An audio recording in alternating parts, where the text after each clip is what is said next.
Hi, this is Gary Collins, the creator of the Primal Power Method. Go out and get it. It's on Amazon and Kindle. Today I'm going to show you about being creative. Living the paleo and primal lifestyle, there are days when you've just got to throw some stuff together. So what I'm going to show you is a dish that I'm going to make off leftovers and some other ingredients I have, and just to show you how easy it is, and we're going to call it Gary's Goulash. So I hope you enjoy. So what is Gary's Goulash going to consist of? What are the staples here? What do we got going on? Well, you should know my staples by now if you've watched my other videos. But I have some diced lobster tail. I got this from a friend of mine who is a professional fisherman. Look at my video, make sure to watch on how to de-shell a lobster tail. I show it makes it a lot easier, and it's really simple. I have some kale, I've got my spices, you guys know, my turmeric and my onion powder, sea salt. We've got some coconut oil, organic. This is Nutevia, good brand. I've got some leftover sausage, spicy sausage. Boy, say that fast. And there's some vegetables mixed in there. And I've got some whole chicken, some remainders of a whole chicken. So what I'm going to do is I'm just going to pair this all up, and I've got some carrots and squash that I have frozen in my freezer. Remember guys, don't let your fruits and vegetables go bad. You can freeze them. Okay, we are ready to start adding all of our other ingredients. I've started cooking my frozen vegetables first, obviously because they're frozen. If you mix everything together, you're going to have food that's already cooked with frozen food, and it's just not going to work very well.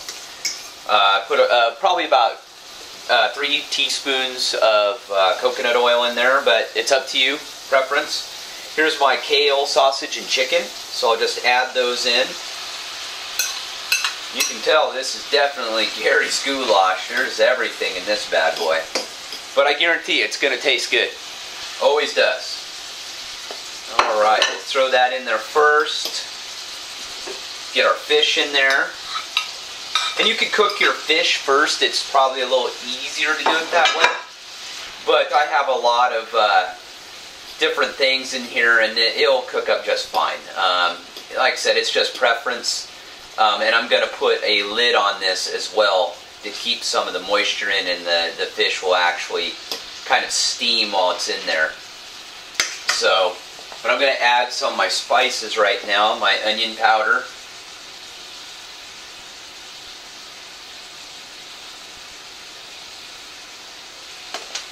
My turmeric. Remember, turmeric's great for digestion, anti-cancer fighting properties.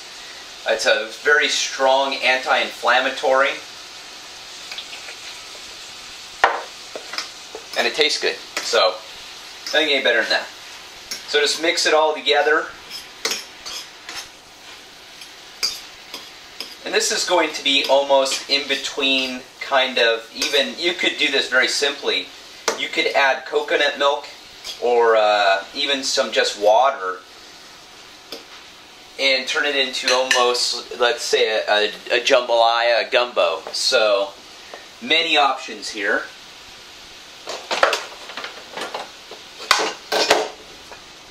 Let me put, that lid isn't the right size. It helps to get the right size lid.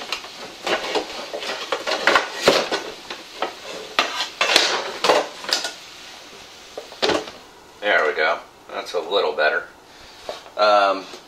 But there you see, I just put my lid on there, and what I'm going to do is I'm going to kind of steam it almost. But it's quick. It's quicker this way than if you have to use a steamer. So, again, remember, I'm all about quick. I like getting my meals done very quickly and eating them. That's the whole point, so I can go do something else, like ride my bike and enjoy myself. So, literally only 5 to 10 minutes later, if that, our dish is done. I've already taken it off the heat. I removed my lid. I've stirred it. You want to keep stirring this so your food cooks evenly, but as you can see, nice and steaming, coming right off there. All the fish is cooked. It's nice and tasty. And one little tip I want to give you guys that has saved me a lot of grief is I like to salt my foods last, unless it's something like a stew or a soup where I'll put it in just a little bit so it can absorb the salt. But for something like this, I've over-salted numerous times by accident by adding my salt while I'm cooking. So what I'll do now is I'll add a couple pinches, maybe 3 or 4 pinches of sea salt. I'll taste it, mix it around, make sure, you know, that it's not too salty, and then I'll just salt to preference. So a nice little Gary tip or trick for you there on cooking and not just oversalt your food, so, and ruin your dish. Once you oversalt, no going back. So you can always add more if it doesn't have enough.